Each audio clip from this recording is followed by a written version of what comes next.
ఆయన ఇదేదో అభివృద్ధి చేశాడు అమరావతి నగర్ అన్నాడు. రోడ్లు డ్రైనేజీలు ఎట్లున్నాయంటే నిన్న ఫేస్బుక్లో పెట్టినారు.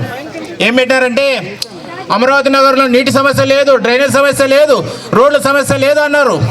రోడ్ల సమస్యలు అటు సైడ్ చూస్తే వర్షం పడితే దారుణంగా పాములు పిల్లలకి లేడీస్కి చాలా ఇబ్బందిగా ఉంది. ఇటు సైడ్ చూస్తే అదే పరిస్థితి ఉంది. నేను ప్రచారంకి వెళ్తే ఏమన్నారంటే ఇక్కడ 10 ఏళ్ళే మాకు రోడ్లు లేదు ఏం లేదని మమ్మల్ని క్లాస్ పీకుతున్నారు. అధికార ఉండేది వాళ్ళు, క్లాసులు మాకు. అయితే ఇక్కడ ఏం అభివృద్ధి జరగలేదు సార్. ఇక్కడ మాకు శ్మశానం అంటే చాలా దూరం ఉంది సార్. ఎక్కడంటే మండిగిరి పోవాల 5 కిలోమీటర్ల దూరం ఉంది సార్. ఇక్కడ శ్మశానం ఒకటి మీరు ఎమ్మెల్యే అయిన తర్వాతనే అది మాకు ఏర్పాటు చేస్తే బాగుంటుంది అనుకుంటాం సార్. ఇంకోటి ఏమంటే హాస్పిటల్ కూడా లేదు సార్. ఇక్కడ నుండి 2 కిలోమీటర్ల దూరం అవుతుంది సార్ మాకు అమరావతి నగర్. అమరావతి నగర్ పరిస్థితి ఎట్లా ఉందంటే చాలా దారుణంగా ఉంది సార్. ఎంత దారుణంగా అంటే అసలు ఇక్కడ భయప్రాంతానికి ఎక్కువ శాతం గురవుతున్నారు సార్. భయప్రాంతానికి ఎక్కువ గురవుతున్నారు. ఎందుకంటే ఓట్లు మావి, వాళ్ళకు భయపడి మేము ఓట్లు వేయించుకునే పరిస్థితి వచ్చింది సార్ వాళ్ళకు. ఇదిగో సార్, ఇది నాకు టీడీపీఎంలో మన నరేంద్ర మోదీ గారు ఇచ్చింది జూపీఎస్ సార్. దీన్ని కూడా రద్దు చేసినారు సార్. నాకు దీన్ని కూడా రద్దు చేసినారు. ఇట్లాంటివి కూడా చేస్తున్నారంటే వీళ్ళు ఎంత లుచ్చావాలో మీరే అర్థం చేసుకోండి. ఎంత లుచ్చావాలో మీరు అర్థం చేసుకోండి. ఇది నా ఆవేదన. నేను మైక్లో మాట్లాడుతున్నానంటే నాలాంటి వాళ్ళకే అన్యాయం చేశారంటే అమాయకులు మాట్లాడిన వాళ్ళకి ఇంకెంత అన్యాయం చేసింటారు మీరు గుర్తించుకొని ఎవరికి ఓటేయాలో మీరు నిర్ణయించుకోవాలని చెప్తున్నాను. ఏమంటే అన్నగారికి టైం లేదు కాబట్టి నేను చెల్లి తీసుకుంటున్నాను. నన్ను క్షమించండి ఎవరైనా తప్పుగా మాట్లాడితే. అట్లాంటి మమ్మాద్ అన్నగారు ఇక్కడ ఎంత సేవ చేశారో మాకు తెలుసు. అన్నగారు సేవ చేసినంత ఆయన ₹1 సంపాదించుకోలేదు. ఆయన సంపాదించుకోలేదు. ఆయన ప్రజలకే సేవ చేశాడు తప్ప అమరావతి నగర్లో ఏ ఒక్కరిని ₹1 ఆశించలేదు. ఎందుకంటే ప్రతి ఇంటికి వెళ్ళి నీ అన్న తమ్ముడు, నీ బామార్ది, నీ అన్నని, నీ చెల్లి అందరిని ఆపాయతగా పిలిచాడు కాబట్టి ఆయన నేను ఆదరిస్తున్నాను. ఆయన కోసమే నేను ఈ మైక్ పట్టుకోవడం జరిగింది. ఆయన మీద వాళ్ళ తమ్ముళ్ళ మీద కూడా దాడి చేయించారు. ఎందుకు చేయించారంటే వాళ్ళని లొంగ తీసుకుంటే ఆ పార్టీలోకి వస్తారని ఎంతో ప్రయత్నించారు. కానీ వాళ్ళు సింహాలు లాంటి వాళ్ళు, వాళ్ళకు లొంగరు. ఇది మీరు గుర్తించుకోండి. క్షమించండి ఎవరన్నా తప్పుగా మాట్లాడితే. నా పేరు నరసింహ, నేను ఎంఆర్పిఎస్ నాయకుడు. ఈ యదవలు ఎవరైతే ఉన్నారో ఎర్రిస్వామి లాంటి కబ్జాదారులు బాగా డబ్బు సంపాదించుకుంటారు. ఊరి ఎర్రిస్వామి, ఈ ఎర్రిస్వామికి చెప్పాలి నేను సీరియస్గానే. ఊరే ఎర్రిస్వామి, నీకు అధికారం ఉందని కదా కళ్ళు నెత్తికొచ్చినాయి. ఎమ్మెల్యే నీ పక్కన ఉన్నాడు కదా అని కూవెక్కింది నీకు.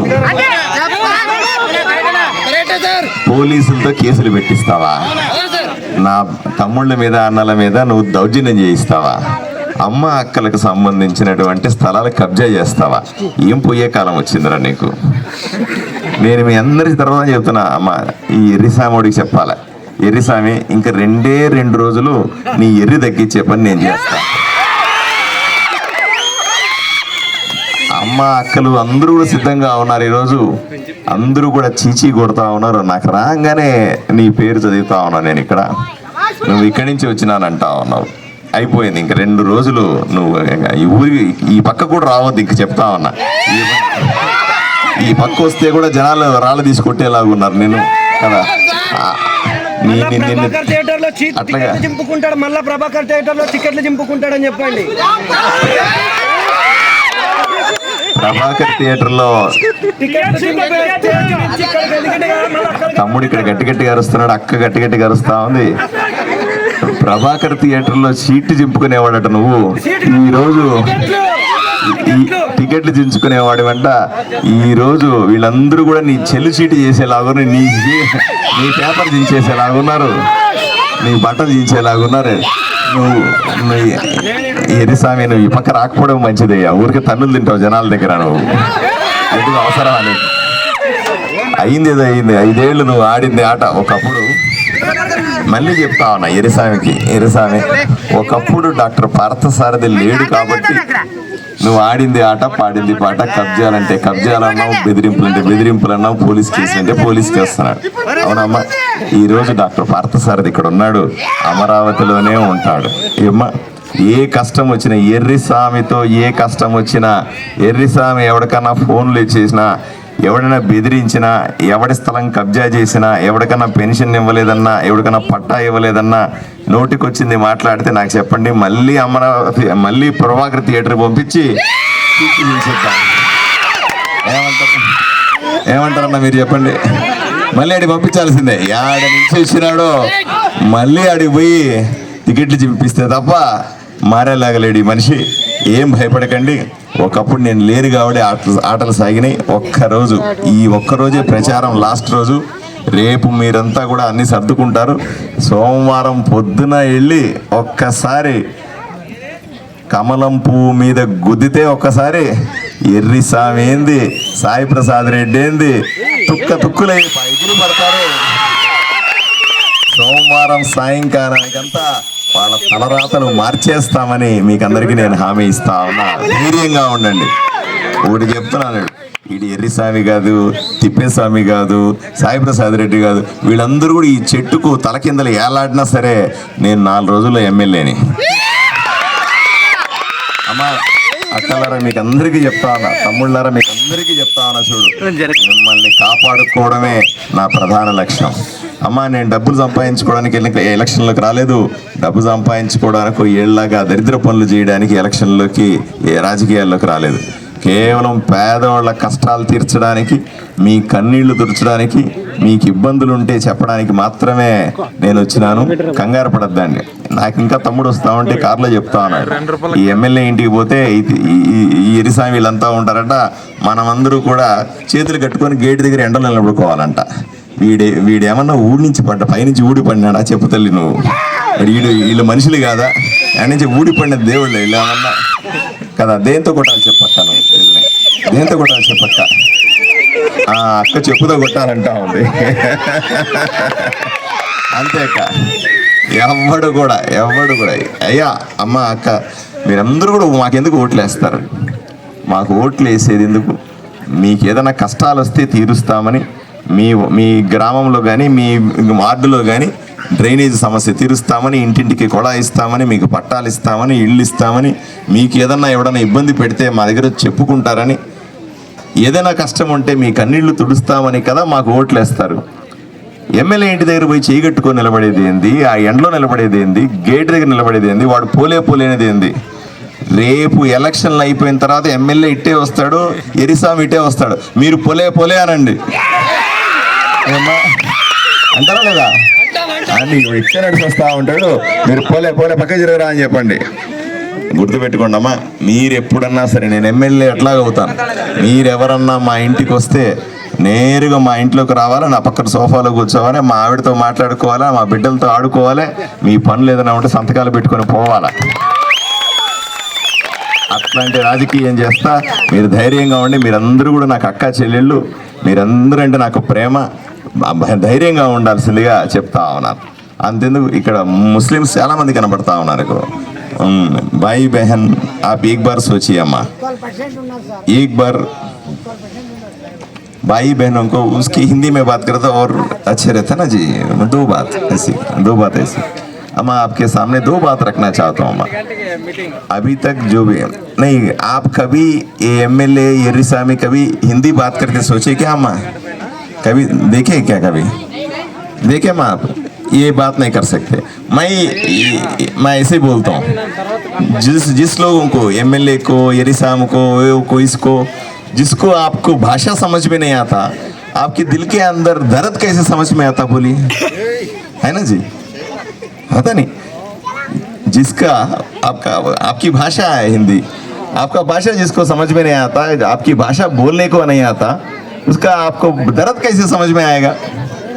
बिल्कुल नहीं है ना अम्मा. आपकी परेशानियां तो दूर करने की बहुत ही छोटी दिन है. 2 दिन 3 दिन संभालो आप, ठीक है अम्मा.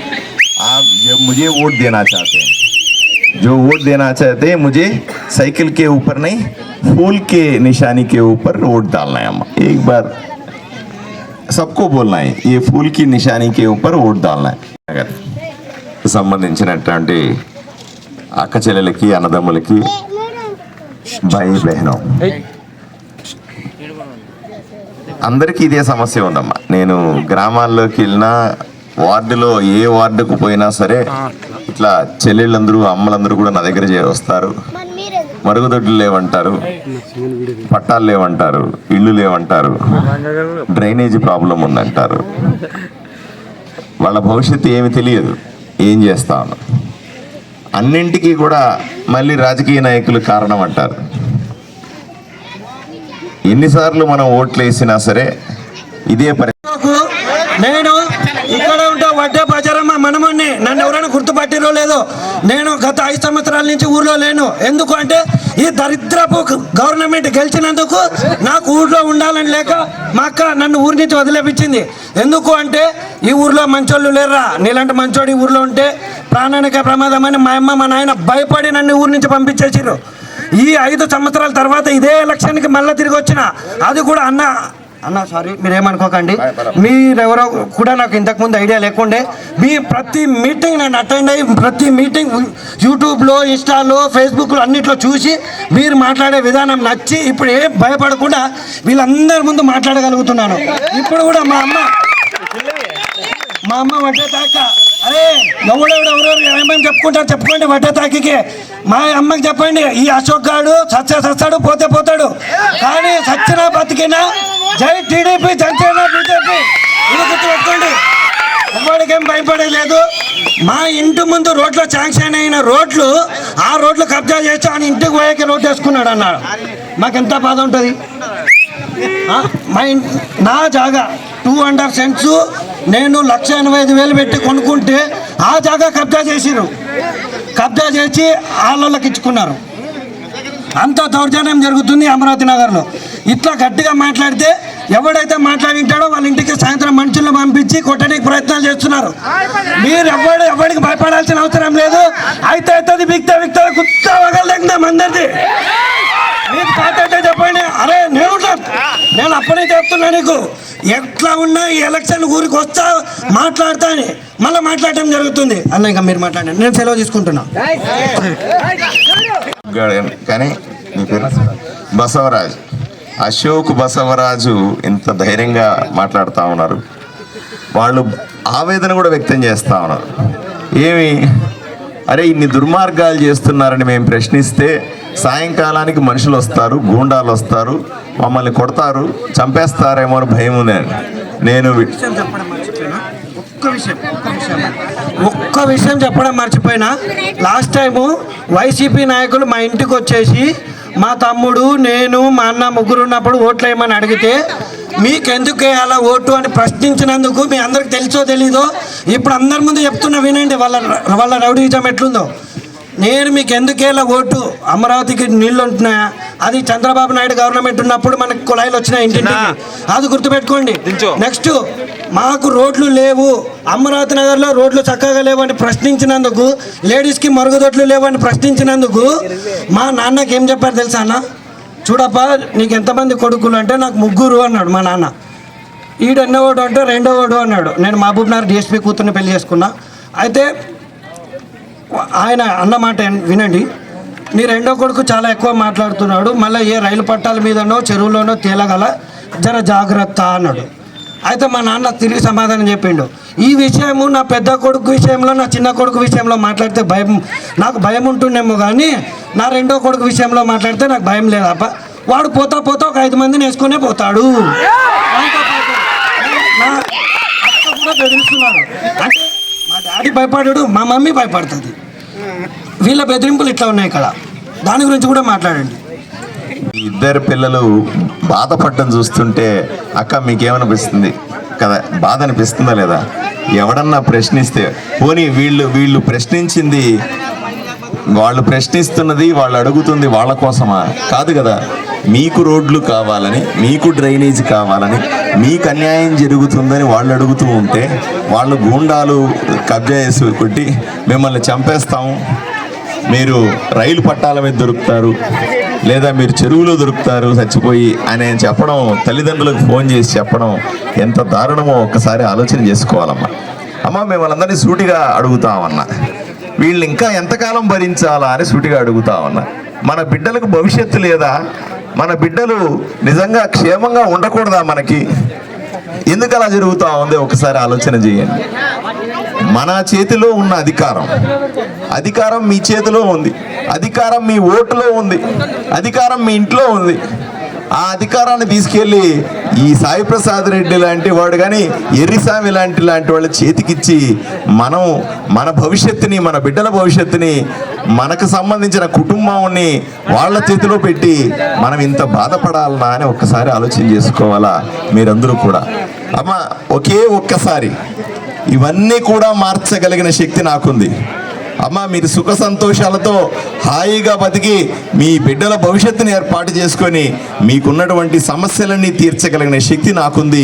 ఒక్కసారి నాకు కావాల్సిందంతా మీరు ఒక్కసారి చెయ్యెత్తి నన్ను ఆశీర్వదించడం మాత్రమే, ఒక్కసారి ఓటేయడం మాత్రమే అని మీకు 2 చేతులు ఎత్తి వేడుకుంటా ఉన్నాను. ఆలోచన చేసుకోండి అమ్మా. మీరెవరో ఒకరికి ఓటేయాల. ఎన్నికలు వచ్చినప్పుడు ఎవరో ఒకరికి ఓటేయాల్సిందే. ఓటేసే సందర్భంలో ఒకసారి కాదు, 2 సార్లు కాదు, 3 సార్లు ఓట్లేసి గెలిపించినటువంటి సాయి ప్రసాద్ రెడ్డికే మళ్ళీ ఓటేస్తారా? ఏ పని చేయకుండా మిమ్మల్ని కనీసం మనుషులు కూడా చూడకుండా పురుగుల్లాగా మిమ్మల్ని చూస్తున్నటువంటి సాయి ప్రసాద్ రెడ్డికి మళ్ళీ ఓటేస్తారా? మీకు మంచి చేస్తానని మీ ముందు నిలబడి మీ బిడ్డల భవిష్యత్తు కోసం నేను ఏర్పాటు చేస్తాను, మీ వీధిలో, మీ ఇంటిలో, మీ గ్రామంలో మీకు కావాల్సిన పనులని చేసి పెడతానని చెప్పి డాక్టర్ పార్థసారథి నాకు ఓటేస్తారా అనేది నిర్ణయం చేసుకోవాలి. మీ ఇంట్లో మాట్లాడుకోండి, అమరావతిలో మాట్లాడుకోండి, ప్రతి ఒక్కరూ మీ స్నేహితులతో మాట్లాడండి, టీ తాగేటప్పుడు, భోజనం చేసేటప్పుడు మాట్లాడండి. 2 రోజుల సమయం మాత్రమే ఉంది తల్లి. 2 రోజుల్లో మీరు నిర్ణయం తీసుకోవాలి. సోమవారం పొద్దున తప్పనిసరిగా మీరు కమలం పువ్వు గుర్తుకు ఓటేసి అఖండ మెజారిటీతో గెలిపించండి. మీరేసే ప్రతి ఒక్క ఓటు నాకు బలాన్ని ఇస్తుంది. మీరేసే ప్రతి ఒక్క ఓటు నేను ఎమ్మెల్యే అవ్వడానికి ఉపయోగపడుతుంది. మీ కుటుంబం నుంచి ప్రతి ఓటు కూడా ఈ బిడ్డల భవిష్యత్తును ఉపయోగపడతాయి. 2 యువకులు నా ముందుకు వచ్చి ఇంత ఆవేదన పడతా ఉన్నారు, ఇంత బాధపడతా ఉన్నారు. ఆ బిడ్డలు ఇద్దరు కూడా ఎవరి కోసం? మాకు డబ్బులు కావాలని కొట్టుకుంటున్నారా, లేకపోతే మాకు పదవులు కావాలని కొట్టుకుంటున్నారా? మీరు ఈ వార్డుకి ఏమీ చేయలేదంటున్నారు, ఈ వీధికి ఏమీ చేయలేదంటున్నారు, ఆడవాళ్ళకి ఏమీ చేయలేదని వాళ్ళు పోట్లాడుతూ ఉన్నారు. పోట్లాడిన తర్వాత వాళ్ళ భయాన్ని, వాళ్ళ తల్లిదండ్రుల భయాన్ని కూడా మీరు ఒకసారి ఆలోచన చెయ్యరా అని అడుగుతా ఉన్నా. ఆ బిడ్డ మన బిడ్డ కాదా అని అడుగుతా ఉన్నా. వాళ్ళకి ఏదైనా అయితే మనకు అయినట్టు కాదా అంటాను.